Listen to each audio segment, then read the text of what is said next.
Hey guys, welcome back to St3 Hacks, and today we're going to be starting a new series with the knee and the lower leg.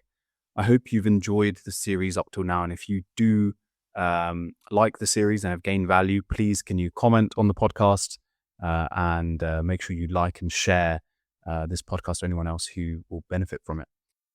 It really helps me motivate myself to kind of keep going with this because I've made about 20 episodes or so, and I've received great feedback from you.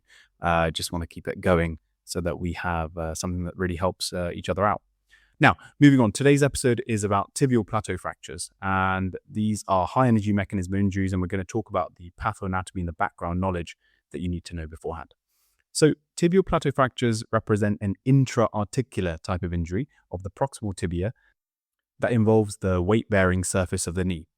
And in terms of distribution of the injury, there is a clear bimodal distribution. There are younger males, which are typically high-energy trauma injuries through road traffic collisions or accidents or falls from great height. And then the second distribution is normally older females, often over 70, with low-energy falls with osteoporotic insufficiency fractures. Anatomically, the tibial plateau articulates with the femoral condyles. The medial plateau is larger, more concave, and bears approximately 60% of the load. The lateral plateau is smaller, relatively convex, and extends slightly more proximally.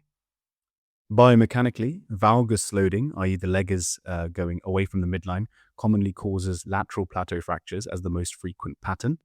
Varus loading, where the distal aspect of the leg is going towards the midline, causes medial plateau injuries, and pure axial load can produce bicondylar fractures. In terms of classification, the main one that you need to be aware of and should be able to reel off straight away is the Schatzker classification that's most commonly used in the UK. It helps describe the fracture morphology and gives some prognostic information. So there's types 1 to 6. Type 1 is a lateral split. Type 2 is a lateral split depression. Type 3 is a lateral pure depression. Type 4 is when you get the medial side in, i.e. varus loading. Type 5 is bicondylar. And then type 6 is pretty messed up. It's a plateau fracture with a metaphyseal-diphyseal dissociation. So type 4 injuries are classically associated with knee dislocations and carry a significant risk of neurovascular injuries. So types 4, 5, and 6 have a higher incidence of also ligamentous injury. So these kind of niche points are golden pearls that help you differentiate yourself as a candidate. So type 4, neurovascular, type 4, 5, 6, ligamentous. Okay, always think about these things to consider an MRI and further immediate imaging such as CT angio if you're at risk of a popliteal artery injury. Importantly, the Schatzker system does not adequately describe posterior column fractures. A 3-column concept, i.e. the medial, lateral, and posterior, based on CT is increasingly used for operative planning. So we'll talk about that in our management, but CT is very crucial to kind of understand what we need to do operatively. Radiologically, initial imaging should include AP and lateral radiographs of the knee, full-length tibia views, and consider traction views if the alignment is unclear. On the X-ray, you need to describe the fracture pattern, split, depression, bicondylar, the degree of displacement or articular step, if there's any associated fibular head fractures, and any obvious lipohemarthrosis. All of the fractures that are displaced or suspected operative fractures require a CT scan with 3D recon for fracture mapping and operative planning. And adding that little bit of 3D recon just shows that you're thinking about the trauma MDT and you've been there, done this. MRI is not routinely acutely used, but can be considered later if ligamentous or meniscal injury will change management, even in the elective setting. Okay, key concerns. This is a high energy injury, and you want to exclude open fractures, knee dislocations, compartment syndrome, and any vascular injury, especially in type 4 fractures. A low threshold for senior involvement in vascular imaging if appropriate, especially if there are pulse abnormalities or concerning signs. Guidelines. The main guideline here is the ATLS principles, in which involves the primary survey and resuscitation, and then a focused orthopedic assessment, which should start with your triple assessment. Taking a detailed history, mechanism of injury is critical to understand the energy transfer, a full ample history including coagulation and functional baseline. Moving on to a look, feel, move examination. You want to perform a full circumferential inspection of the limb, assessing swelling, blisters, open wounds, degloving, skin tension. A detailed neurovascular assessment is essential. Palpate the dorsalis pedis, posterior tibial pulses, assess capillary refill, check motor and sensory function of the deep peroneal, superficial peroneal, and tibial nerve. If pulses are abnormal or asymmetric, you should escalate immediately and consider CT angiography and get vascular input. Ligament assessment acutely is difficult due to pain, but you should remain suspicious, especially in high energy injuries and the Shatska classifications we've talked about previously. In terms of investigations, you want your orthogonal radiographs followed by CT scan for operative planning, routine bloods for preoperative workup. If vascular injury is suspected, an urgent CT angio.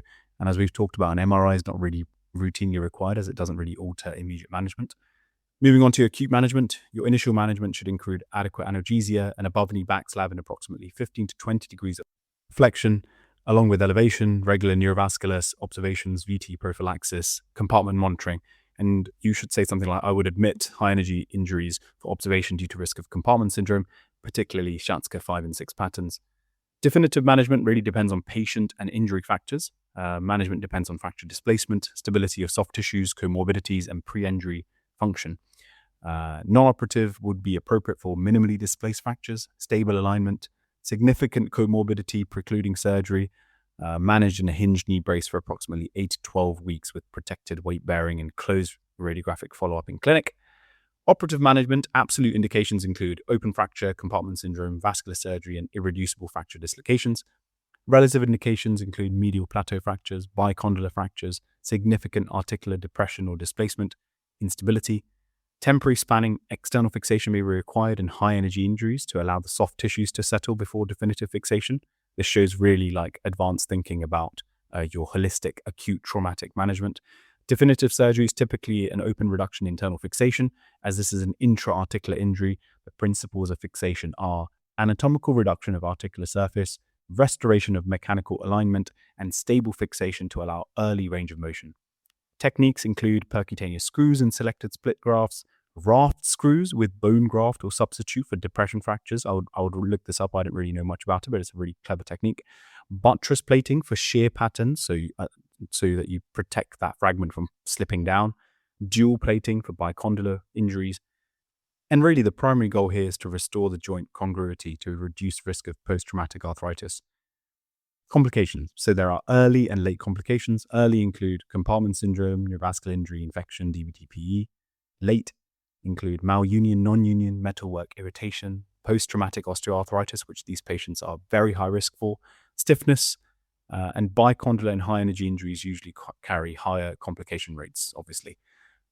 Post-operatively, you really want them to be in a hinged knee brace, typically 0 to 90 degrees, with increasing range of motion encouraged as they are seen in clinic. They're usually non-weight bearing for about 6 to 8 weeks, depending on fixation stability, and then you get regular physiotherapy input. You want serial radiographs to assess union and alignment in your outpatient clinics. And that kind of brings us to the end of the tibial plateau episode. The key takeaways here are, be comfortable with the Shatska classification, read up a bit more about the 3-column theory, really understand the fact that this is an intra-articular injury and therefore the principle of fixations want to completely correct the articular congruity. And lastly, something I didn't really understand was how to identify a lipohemarthrosis on a lateral knee x-ray. So it's basically recognized by a visible fluid level within the suprapatellar or infrapatellar pouch area. Fat, because it's less dense, rises above blood, and this creates a distinct horizontal interface where there's a lucent or darker layer on top and a more radiodense layer beneath. It's best seen on a true lateral view with the beam where the beam is really horizontal to the knee, and its presence strongly suggests an intra-articular fracture. So if you can't even see a fracture line and it's not immediately obvious, it prompts you to carefully scrutinize the tibial plateau, the distal femur, and consider CT imaging. So have a look at it on Google Images and really helps you differentiate between hemarthrosis and lipohemarthrosis of the knee. Okay, so good luck guys, and I'll see you in the next one.